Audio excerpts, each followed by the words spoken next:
मु अशोक दास आपण मैंने जानते कि कांग्रेस कर्णाटक मुख्यमंत्री सिद्धरमैया जितेबाला प्रथम निर्वाचन लड़ी से राहुल गांधी की मात्र 13 वर्ष होता।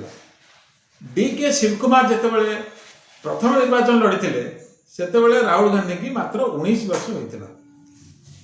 जितेबाला खड़गे MLA हो सारी से राहुल गांधी की मात्र 2 वर्ष होता। किंतु विडंबनार विषय यही जे इतने बड़ बड़ एते एक्सपीरियंस दिग्गज नेता थाउ थाउ एभली नेता हाथ में कांग्रेस दायित्व दि जाए हाईकमांड बोली कहु जे कि एक्सपीरियंस कहले 95 इलेक्शन हारी आउ डुप्लिकेट गांधी परिवार से जन सदस्य यह योग्यता। तेणु आपण मैंने विचार करूँ जे कांग्रेस अवस्था आगू कौन होगा। जय जगन्नाथ।